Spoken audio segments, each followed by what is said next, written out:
예. 지금부터 제 109차 정책조정회의를 시작하도록 하겠습니다. 오늘은 우리 정조위원장님, 이원욱 정조위원장님도 같이 오셨네요. 예, 시작하면서 홍영표 원내대표님의 말씀이 있겠습니다. 미국 중간 선거가 끝났습니다. 예상대로 공화당이 상원을 수성하고 민주당이 하원을 차지했습니다. 미국의 의회 권력의 변화가 대북 정책과 통상무역 정책에 어떤 영향을 끼칠지 면밀하게 주시해야 할 것 같습니다. 정부도 상황 변화에 긴밀하게 대응해 주기 바랍니다. 특히 비핵화 협상 등 대북 정책 변화에 대해서 더욱더 미국과 긴밀하게 협의해야 될 것 같습니다. 오늘로 예정됐던 폼페이오 장관과 김영철 부위원장의 회담이 연기됐습니다. 일단 미 국무부가 순전히 일정 조율 문제라고 설명했고 트럼프 대통령도 회담 일정을 다시 잡을 것이며 김정은 위원장을 내년 초 만날 것이라고 했습니다. 북미 관계가 진전될수록 남북 관계의 진전 속도도 빨라질 수 있습니다. 정부는 긴밀한 한미 공조를 통해 한반도 평화 프로세스에 차질이 없도록 만전을 기해주기 바랍니다.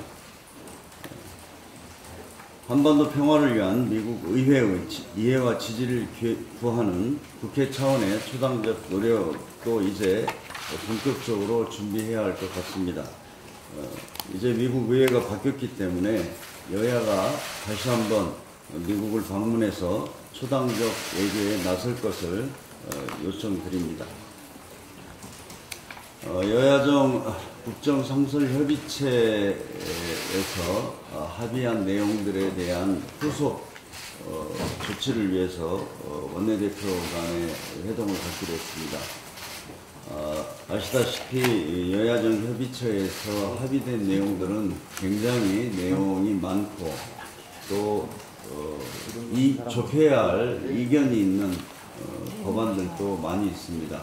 그렇기 때문에 이번 정기 국회 내에서 많은 성과를 내기 위해서는 원내대표들이 거의 매일 만나더라도 이 문제에 대해서 점검하고 의견을 조율하는 그런 노력들이 필요한 것 같습니다.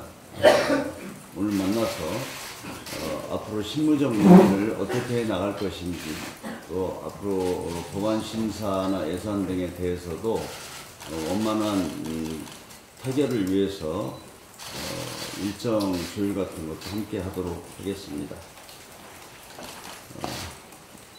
흉악 범죄가 연이어 발생하면서 국민들의 불안감이 커지고 있습니다. 거제 폭행살인 사건에 이어 강서 PC방 살인사건, 강원도 춘천의 예비신부 살해사건 등 하루가 멀다 하고 흉악 범죄가 잇따르고 있습니다.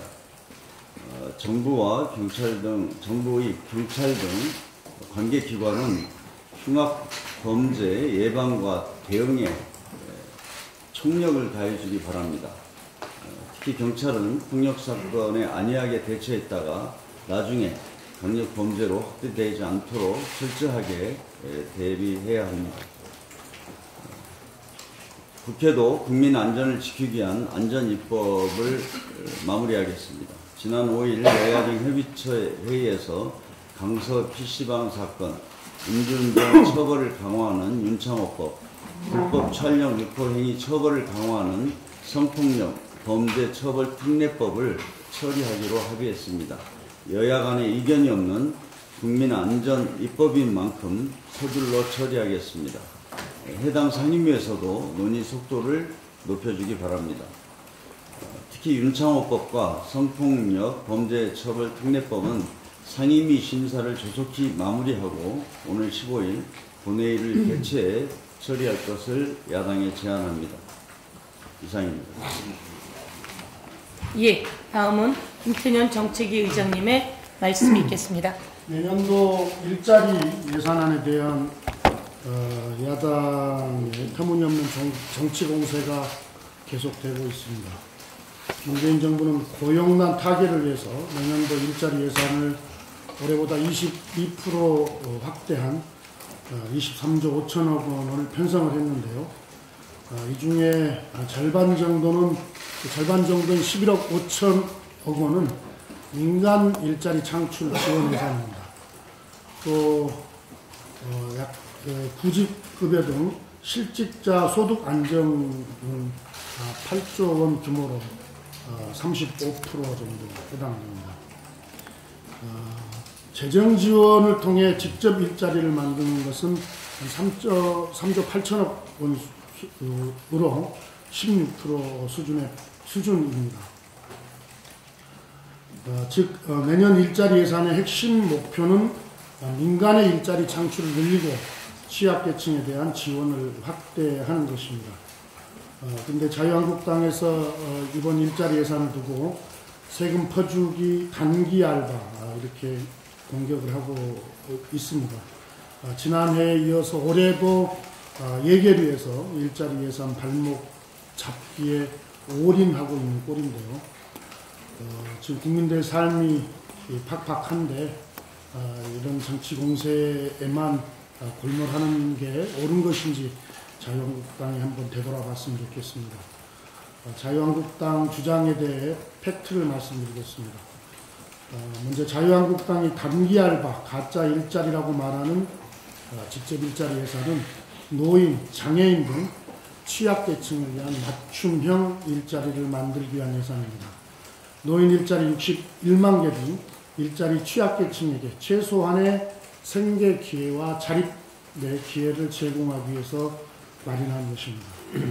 이는 고용 위기를 겪은 프랑스, 독일, 일본 등에서 이미 시행했던 프로그램일 뿐만 아니라 세계은행 역시 고용 불안을 극복하기 위해 추천하는 대안입니다.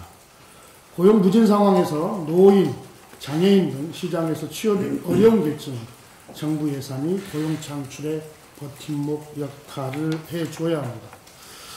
다음으로 또 자유한국당이 이번에도 역시 공무원 충원을 반대하고 있는데요. 작년 추경예산 심사, 올해 본예산 심사에 이어 내년 예산까지 벌써 세 번째입니다. 레퍼토리도 매번 똑같습니다. 일자리를 만들기 위해서 공무원을 늘리면 국민 부담이 늘어난다. 이런 건데요. 다시 한번 설명드리겠습니다. 일자리가 아니라 대국민 공공서비스를 늘리기 위해서 부족한 공무원을 보충하는 것입니다. 법정 기준 미달 등 반드시 확충해야 할 이유가 있는 생활, 안전 분야의 현장 공무원을 충원하는 것입니다. 내년 예산안에 반영된 국가직 공무원 2만 1,000명에는 법정 정원을 채우지 못하고 있는 특수교사, 영양교사, 상담교사 등 교원 3,300명이 포함되어 있습니다.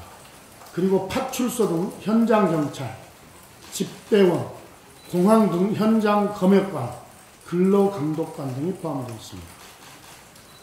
공무원 충원은 단순히 비용으로 볼 것이 아니라 대국민 서비스 향상 등 사회적 편익을 봐야 합니다. 또 문재인 정부에서 17만 4천 명 충원이 완료한 후에도 향후 30년간 총 지출 대비 인건비 비중은 현재와 비슷한 8%대에서 관리가 가능합니다. 우리가 충분히 감당할 수 있는 수준입니다. 자유한국당에서 막연하게 공무원은 안 된다 이렇게 반대하는 것은 정치 공세입니다. 특수교사, 집배원, 검역관, 근로감독관 등 구체적으로 어떤 분야의 공무원 충원을 반대한다는 것인지 명확하게 해 주시기 바랍니다.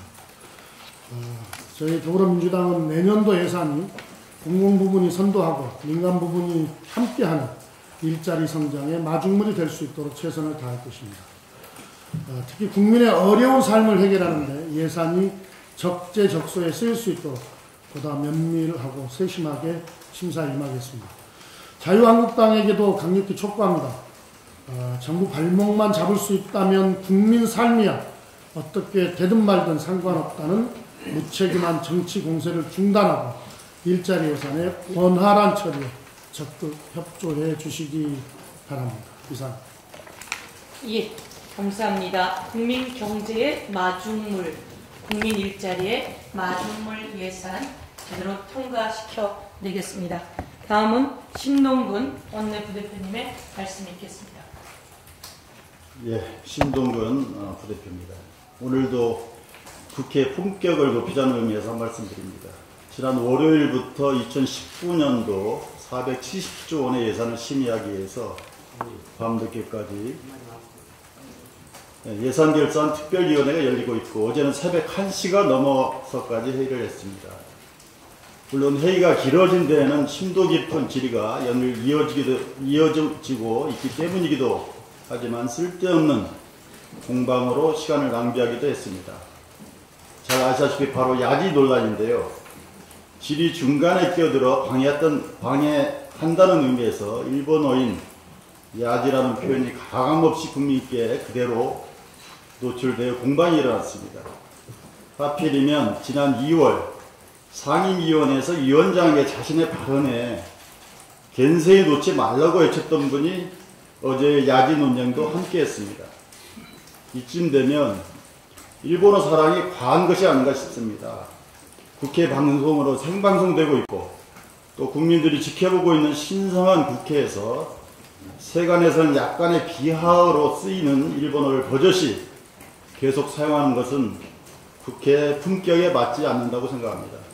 국회의 품격은 바로 국민의 품격이고 나라의 품격이 됩니다. 국회가 국민에게 사랑받지 못하는 이유가 이 같은 장소에 맞지 않는 언어의 사용 때문인 것도 큽니다. 바람직하지 않은 언어 사용에 국민들은 슬프고 아이들은 비웃습니다. 또 자유한국당 김성태 원내대표는 정기국회 교섭단체 대표연설에서 뺑소니 정부, 몰빵경제, 일자리 우라통 같은 발언을 거침없이 사용하더니 최근 유럽 순방을 마치고 온 문재인 대통령을 향해서는 대망신을 당했다는 표현까지 쓰면서 정치의 품격을 스스로 땅에 떨어뜨리고 있습니다. 왜 이렇게 격하신지 모르겠습니다. 국회의원이 국회에서 한 발언은 역사에 기록되고 국민들을 향한 메시지입니다. 국민에게 야지 놓고 겐세히 놓고 개망신당하는 과관이 아닌 가관의 모습을 그만두시기를 간곡하게 부탁드립니다. 이상입니다. 예, 국회의 품격은 국회의원이 만들어 내야 합니다.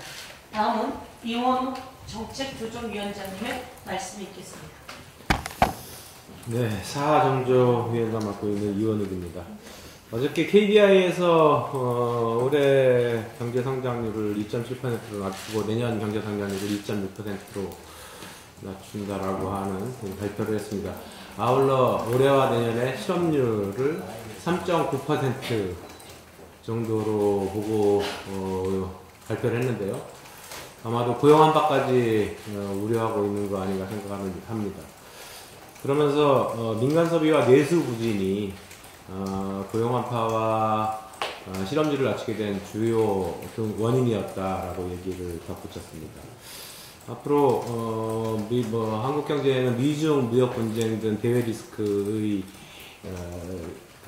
또한 상존하고 있는 문제이고요. 그런데 이 지점에서 지적하고 싶은 것은 같은 기관인 KDI 한국개발연구원이 SOC에 대해서 예타가 진행하는 거를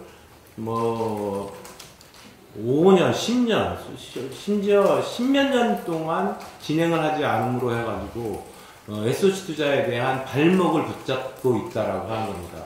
한편에서는 경제가 굉장히 어려울 것이라고 예측을 하고 있고, 한편에서는 투자에 대한 발목을 잡고 있는 모습이 보인다라고 하는 거죠.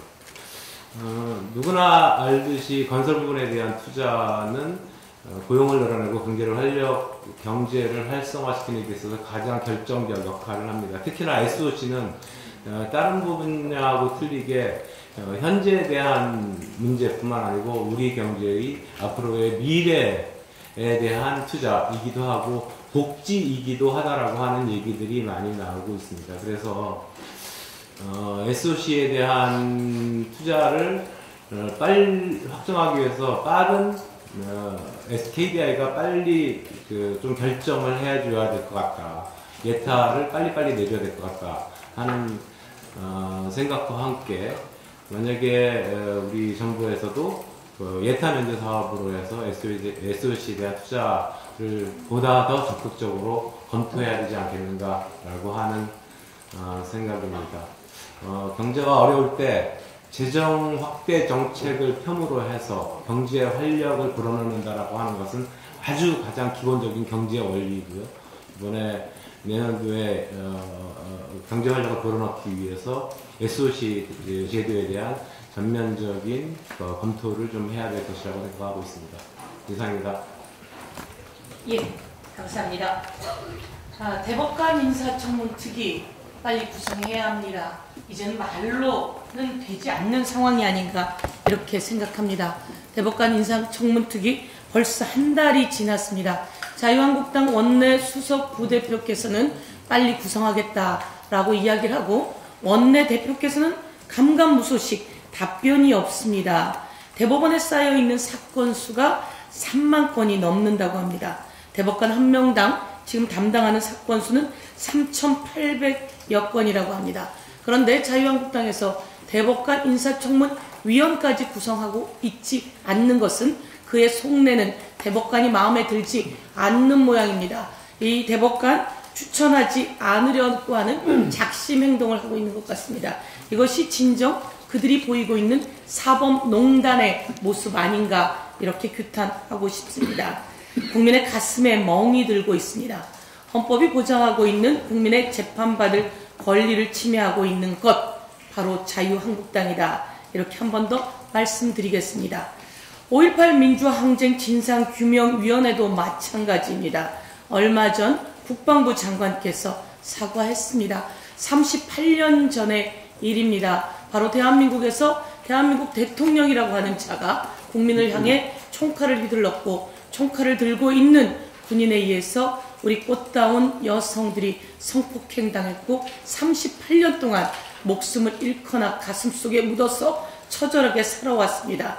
이제 이러한 내용들을 우리 스스로 파헤치고 정리하고 이제 보답해야 될 시기입니다. 그런데 자유한국당은 5.18 진상규명의 진상위원을 선임하지 않고 있습니다. 자유한국당은 5.18 관련한 인권 침해 등에 대해서 말을 하지 않고 있습니다.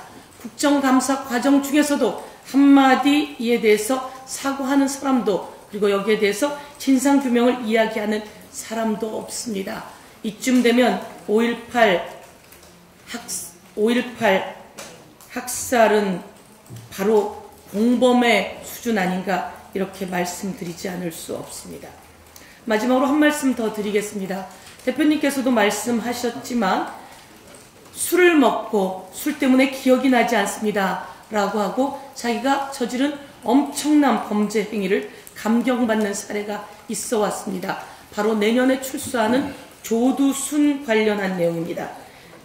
저희 더불어민주당에서는 이 19대 국회에서도 이 법을 발의했는데 법사위에 몇몇 율사 출신 국회의원에 의해서 이 법은 통과되지 못했습니다. 20대에도 마찬가지로 발의해놓고 법사위에 계류 중입니다. 음주 후 자신이 저지른 범죄를 감경받는 제도, 약물을 취하고 나서도 자신의 저지른 범죄를 감경받는 제도, 그리고 이번에 강서 PC방에서 보다시피 자신이 우울증 약을 먹는다고 자신이 저지른 범죄를 감경받는 제도, 이런 제도는 대한민국에서 없어져야 합니다. 법관들은 이야기합니다. 우리가 자율적으로 충분히 가려낼 수 있다고. 가려내는 것이 아니라 가려서 감경하고 있는 것에 대해서 다시 한번 경고합니다. 하루빨리 법사위에서 조두순 방지법, 강서 PC방 살인 방지법 법을 통과시켜야 합니다. 마찬가지로 얼마 전 휴가 나온 군인 윤창호 씨의 음주 사고로 인해 윤창호 씨가 사경을 헤매고 있고 이 윤창호법 또한 같이 통과되어야 합니다. 한 말씀 드리면 프랑스에서는 음주 상태에서 저지른 행위가 있을 때는 가중 처벌하고 있습니다. 일본에서도 마찬가지로 음주 운전 시 가중 처벌을 하고 있습니다. 이런 의미에서 이 법안이 이번에는 꼭 통과되어야 한다. 더 이상 이 법안에 발목을 잡는 사람들은 없어야 된다. 이렇게 말씀드리겠습니다. 그러면 이상으로 109차 정책조정회의 공개회의를 마치고 비공개회의로 전환하도록 하겠습니다. 언론인 여러분 고맙습니다.